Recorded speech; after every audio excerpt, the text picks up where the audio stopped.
Hi friends, welcome back. Glad to have you back into the studio with me today. If you were here for the last video, you will have seen that buddy number 7 has gone quiet on me. So that gave me an idea for today's video. Today's video is about what I do when the hum goes quiet. And that buddy that I'm working on stops giving me the feeling of what they need to be. If you've been here for a little bit, you already know that my buddies have these hums. It's not a sound, it's that feeling, it's that knowing of what the buddy wants to be and how it wants to be. A little personality click, right? It's a feeling that guides me when I'm making them, but sometimes that hum fades out for a while. And that's okay. When a buddy goes quiet, I don't force it. I respect it. I don't push through it. I don't try to just finish the buddy off and just get it finished and get it over with. Instead, I set them down very carefully and I give them their space. And I just wait until they decide that they're ready again and they start to give that little hum back. Because usually the quiet is just that buddy trying to figure itself out on what it wants to be, how it needs to be, shape of this part or that part. It's the buddy it's the quiet before the buddy tells me the last pieces that I need to know. So sometimes I'll work on something else for a bit. Like currently, this is the beginning stages of buddy number 8.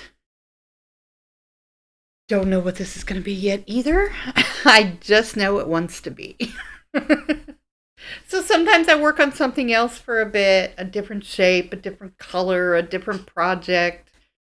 And sometimes I just start tidying up the room, studio, rest my hands and let them reset themselves, because as most people who have done repetitive type tasks, you will end up with carpal tunnel or something like it. Mine is not quite carpal tunnel, but it's like carpal tunnel. Mine's on the outside portion of my hand and wrist instead of the inside portion of the hand and wrist. Second, I am so sorry about that. That was my alarm. Anyway, so I'll just reset my hands, and sometimes that requires me to not crochet at all.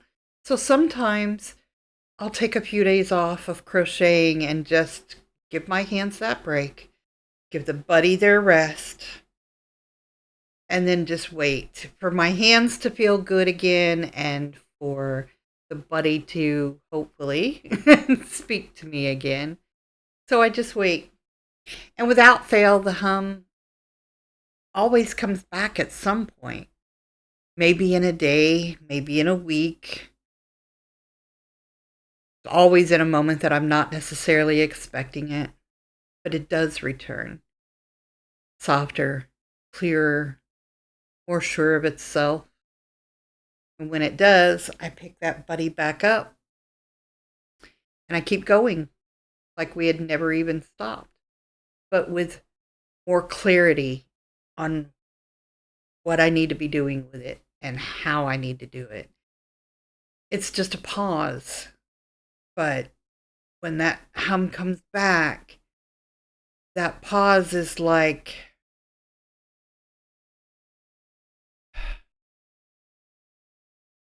never having paused. I don't know of another way to say it. Quiet isn't a problem in my studio. I cherish the quiet sometimes, between the dogs barking and the kids yelling. Whatever.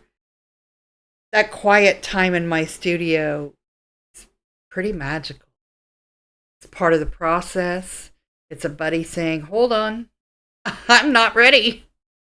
I've learned to listen to that, and it makes my job, my hobby, my job. My buddies, well, my crochet in general was my hobby. I still crochet other things. I have my hive helpers. I have my blankets. I have, you know, my other plushie uh, category, my other plushie lines.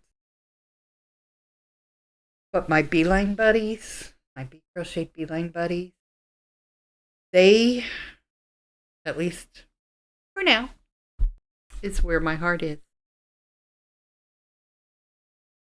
And in this collection is going to continue to get bigger and bigger, and it is going to take time because I give each buddy their time. And that's okay. Because everyone needs to figure out who they are, what they are, how they want their life to be. My buddies are no different. So thank you for being on this journey with me as we bring life to these plushies in these quiet, gentle, in-between moments. And I appreciate each and every single one of you for being here with me. It really, perfect timing. It really is special to have you guys along on the ride with me. I appreciate that. I'm going to let you go, and I will see you hopefully in the next video. Until then, be you, always.